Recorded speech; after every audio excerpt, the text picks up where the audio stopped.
There was a certain woman who was renowned for her beauty. But not only was she physically beautiful, she had a beautiful spirit. She was kind and gentle, admired for being a devoted wife and mother, and also pious, following and adhering to the rites of the faith of the day. But one day her husband, who loved her very dearly, was in the marketplace, where he saw an exquisite piece of material and thought this would make a beautiful dress for his beloved wife. So he purchased the cloth and took it along to their tailor who they had had their garments made for many, many years. They knew him well. So the beautiful dress was made. But as the tailor was finishing off the sequins that decorated the gown, into his shop came a man who had studied the ways of the occult and was in fact what we would call a wizard. Now when he saw this beautiful garment, he thought to himself, such a garment would only befit a very beautiful woman. This woman must be very, very lovely. So he went back to his house and he fashioned a charm, writing on a piece of paper. And then he brought it to the tailor and asked the tailor to sew this into a place that could not be seen in this beautiful garment. Now the tailor was very reluctant to do so, but the wizard offered him such a large sum of money that he couldn't refuse. So the charm was sewn into a place in the garment that could not be felt or seen. So when the husband picked up the gown and brought it back to his wife, she was thrilled at its beauty and decided that she would wear it at the next festival day, which was to be held in the very near future. She had no need to try on the gown because the tailor knew her very well. He'd been making garments for them for many years. On the day of the festival, the beautiful being put on her gown, and immediately she had this great urge come over her, such that she had never experienced before, a desire so great she could hardly contain it.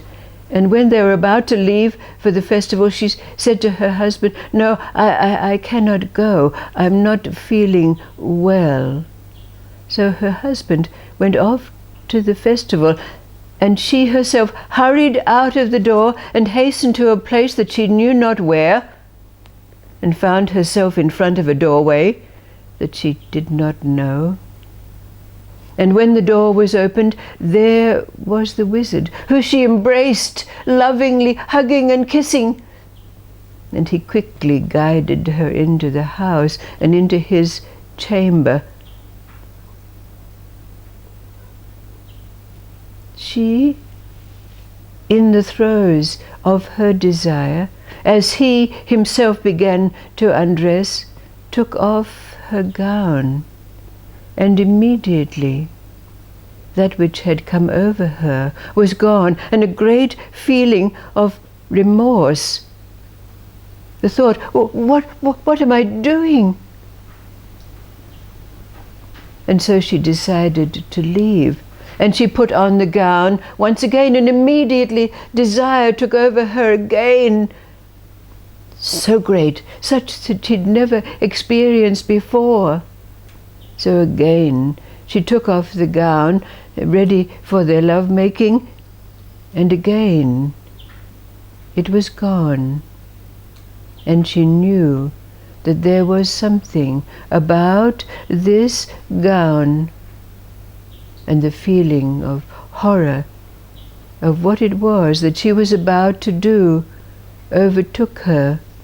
So, leaving the gown behind her in only her chemise, she ran out of the door and back to her house. When her husband came back, he said, "Why did you not come to the festival?" And she said, "Oh, I was not feeling well." She did not want to tell her husband what had transpired. But in the meantime, the wizard, being left with this beautiful garment, decided that he would take it to the market to sell it. Now it so happened the beautiful woman's husband went to the marketplace and saw the gown, which he repurchased and took home to his wife. And he asked her, "Where is the beautiful gown that I bought and had made for you?" And she pretended to go and look for it in her closet, and when she came out, she said she couldn't find it. And her husband took it out from its wrapping and said, "Here it is."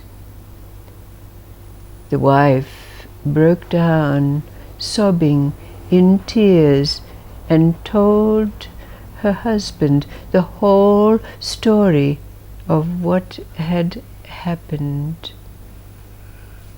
Immediately he went off to the tailor's and asked the tailor, demanding to know what it was.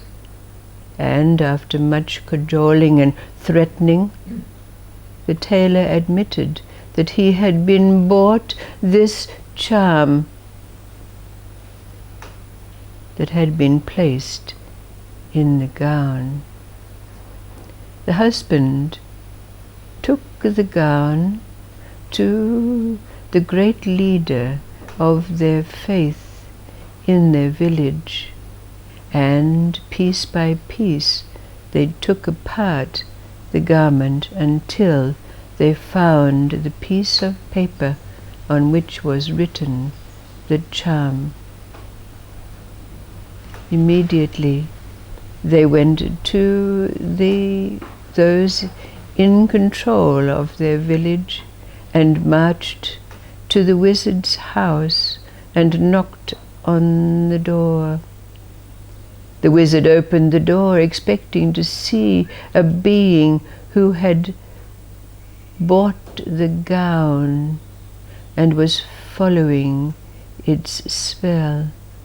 But instead he was faced with the gendarmerie and hauled off, where his head was lopped from his body. The tailor too was suitably punished for his deed.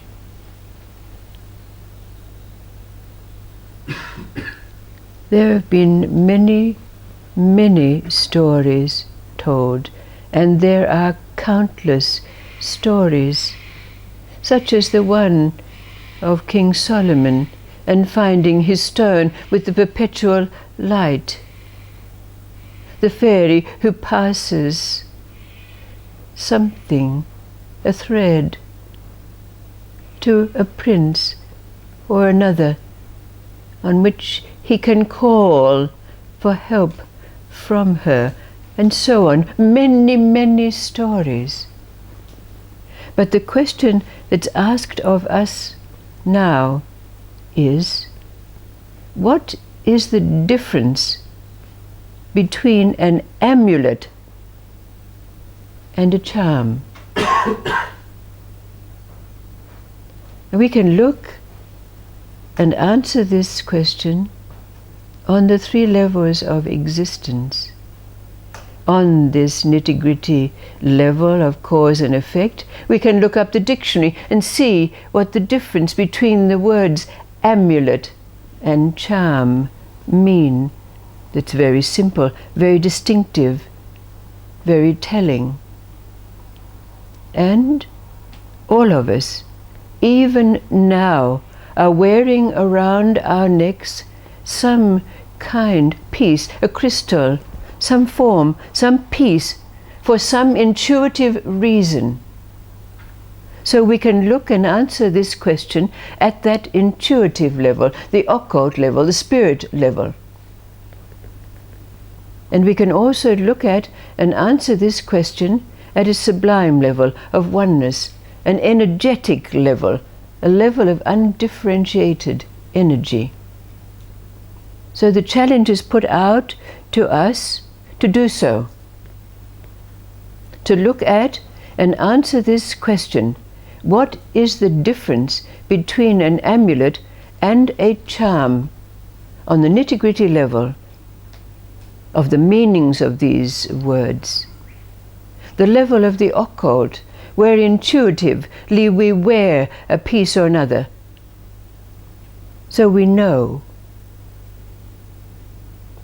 And on that sublime level of oneness, where energetically all energies meet. There are more stories to be told, but for the moment, this question is given to you, like the ingredients in our alchemical cauldron, so that they can bubble up. And in the way of alchemy, it's all about refinement. But first comes understanding, and before understanding, our beliefs, our superstitions have to be removed. In examining these words from these different levels, we have the possibility of erasing from our being the beliefs and superstitions that may rest still in the cells of our being. Thank you, thank you.